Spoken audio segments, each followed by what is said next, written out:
Hey, welcome back to Fix It with Deb.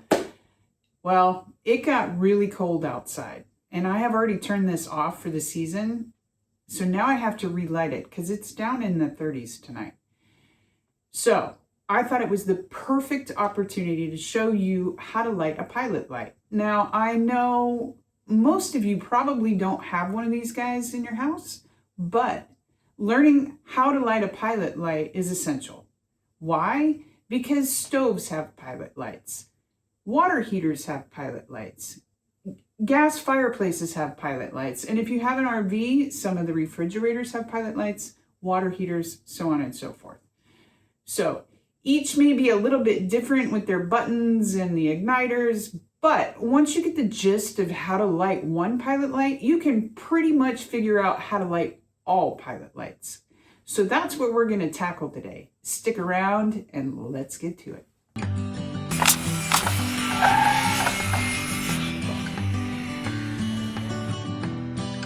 So in order to access the pilot light on this particular unit, it's down here on the bottom, and this just pops right open.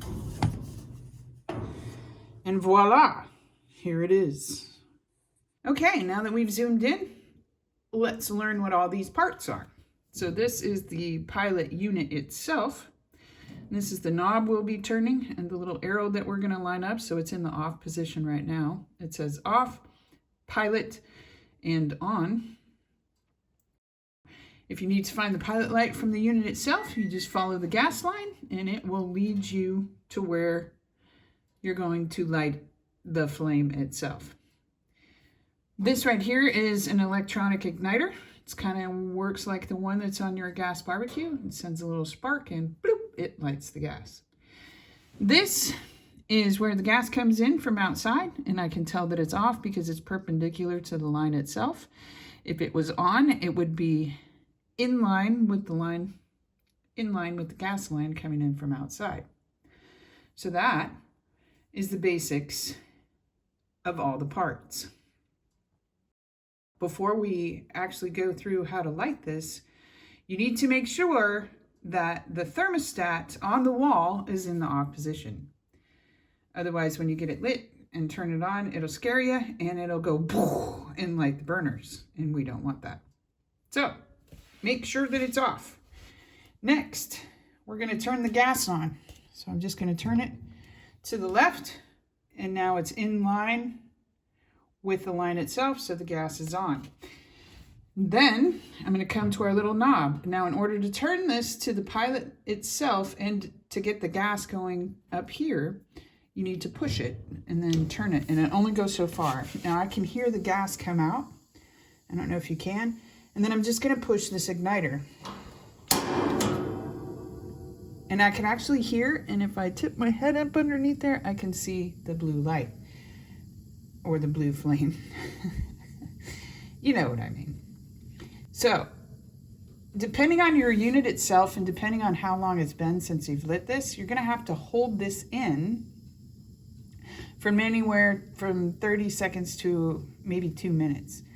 So the gas needs to be able to fully get in. It's also got to heat the thermocouple up enough to keep the pilot light lit. Now, if it doesn't stay lit and you've tried multiple times, then you're going to have to call somebody in to come and fix it. 9 times out of 10 is the thermocouple itself. But we'll get into that in a different episode. After I have held this in for at least a minute, I can let go.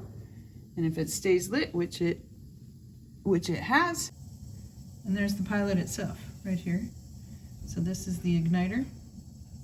This is the gas line. That's hot. And this is the thermocouple.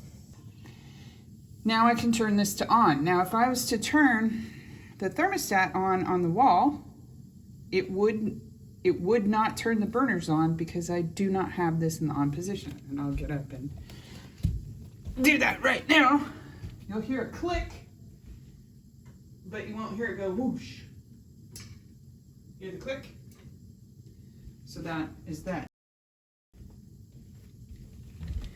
When I turn this to on and line this up with the arrow itself, bloop, I kind of heard the gas go whoosh a little bit. Now when I turn the thermostat on, it will light the burners and you will be able to hear that. So here we go.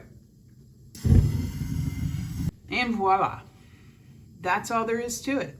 All right, well, that's how you light a pilot light. Just remember, if this is your first time doing this on whatever particular appliance you're trying to light the pilot light on, make sure you read all the safety precautions and the instructions for your particular appliance. And if for some reason you are not comfortable doing this at all, then call somebody who is comfortable and has done it before and have them show you in person. All right, guys, if you liked what you saw today, please hit the subscribe button. Otherwise, we'll see you next time.